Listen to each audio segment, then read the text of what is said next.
नमस्कार, मी आबा माळकर. आपण पाहतात लक्षवेध 2020. मित्रांनो, गेल्या काही आठवड्यांमध्ये राज्याचं राजकारण इतकं तापलं होतं की अनेक मुद्द्यांवर आपलं लक्ष गेलंच नाही. आणि त्यातच राज्यावर एक मोठं संकट ओढावलंय आणि हे संकट आहे विजेचं, अर्थात लोड शेडिंगचं. राज्यामध्ये विजेचा योग्य पुरवठा नसल्यामुळे आता पुढील 3 महिने किमान 8 तास लोड शेडिंग केलं जाणार. हे लोड शेडिंग आता जवळजवळ सर्वच ठिकाणी आहे. म्हणजे मुंबईत हे लोड शेडिंग नाहीये, ठाणे शहरात नाहीये, पण मग ग्रामीण भागापासून जवळजवळ सगळीकडे काही तासांसाठी वीज जाते आणि त्याचा मोठा मनस्ताप जनतेला सहन करावा लागतोय. मित्रांनो, हे लोड शेडिंग का झालं?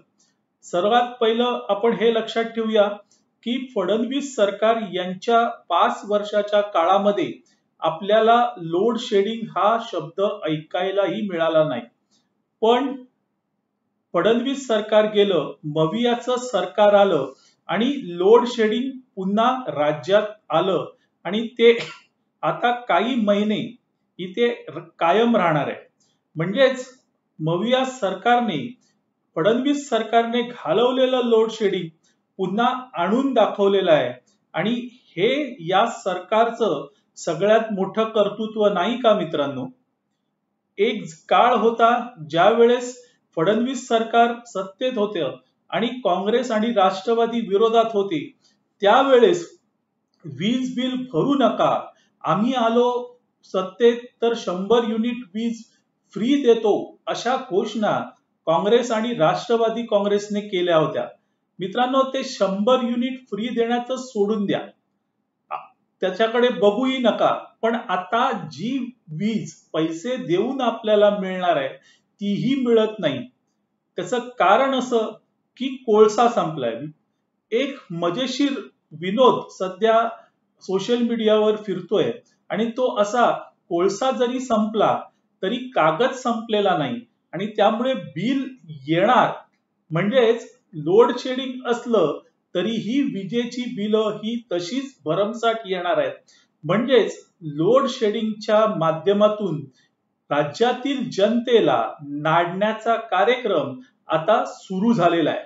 मित्रांनो, वीज आपल्याकडे नाहीये, विजेचा प्रचंड तुटवडा आहे आणि हा तुटवडा या सरकारला भरून काढता येत नाहीये आणि त्यामुळे लोड शेडिंग शिवाय या सरकारकडे कोणताही पर्याय उरलेला नाही.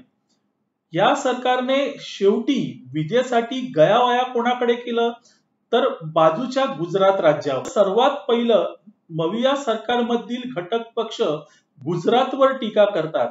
आज त्याच गुजरातकडे विजेसाठी महाराष्ट्राला हात पसरावे लागत आहेत. पण एक बातमी मी अशी वाचली की गुजरात सरकारही वीज द्यायला तयार नाहीत. गुजरात सरकारने महावितरणला सांगितलंय की अगोदर आमचे 120 कोटी द्या, मगच आम्ही तुम्हाला वीज देऊ. आता हे 120 कोटी रुपये आणायचे कुठून आणि ते भरायचे कसे, असा मोठा प्रश्न निर्माण झालेला आहे. मित्रांनो, आपली म्हणजे महाराष्ट्राची रोजच्या विजेची गरज ही 30,000 मेगावॅट ची आहे.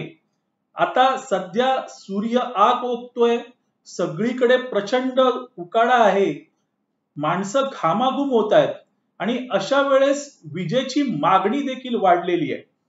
रोजच्या रोज विजेची मागणी वाढलेली आहे आणि ती आता 30,000 मेगावॅट पर्यंत पोहोचलेली आहे मित्रांनो. आणि ही मागणी पूर्ण करण्यास महावितरण कंपनी सक्षम नाहीये आणि त्यामुळे विजेचा तुटवडा निर्माण झालेला आहे. मित्रांनो, आपल्या राज्यामध्ये जे वीज प्रकल्प आहेत, म्हणजे कोयना जलविद्युत प्रकल्प म्हणा किंवा इतर जलविद्युत प्रकल्प, औष्णिक प्रकल्प, महाराष्ट्रातील काही खाजगी कंपन्या वीज निर्मिती करतात, त्यांच्याकडून मिळणारी वीज किंवा अगदी केंद्राकडून पैसे देऊन सेंट्रल ग्रिड मधून घेतली जाणारी वीज, हे जरी सगळं आपण गृहीत धरलं, म्हणजे इथून सगळीकडून आपल्याला वीज मिळाली असं गृहीत धरलं, तरीही जवळजवळ 1000 ते 1200 मेगावॅट विजेचा तुटवडा आज महाराष्ट्र सरकारला जाणवतोय.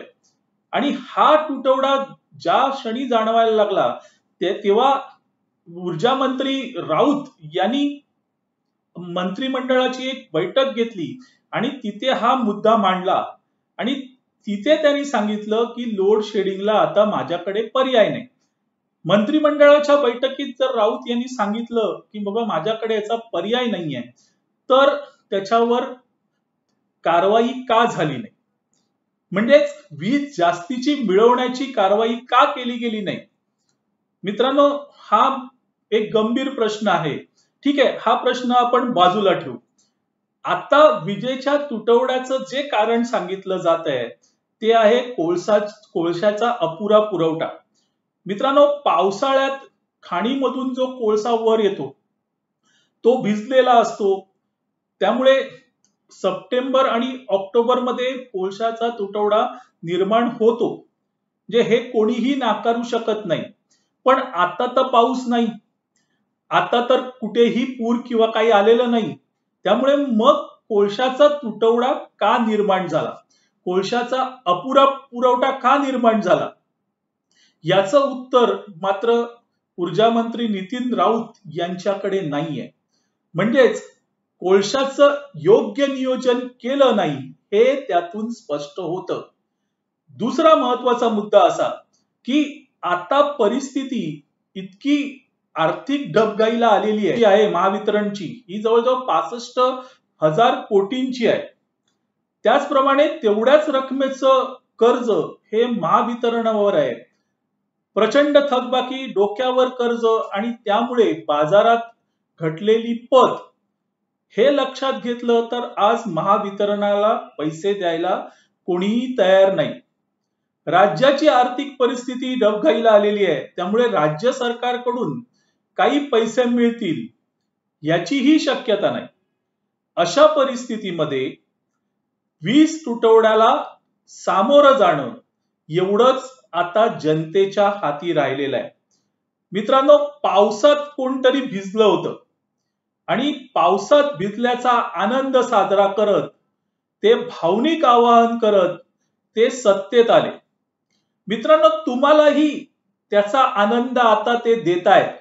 फक्त फरक इतकाच आहे, ते पावसात भिजले होते, तुम्ही घामाने भिजताय. पण ते आले, त्याचं काहीतरी फळ मिळायला पाहिजे आणि ते फळ आज आपल्याला मिळते.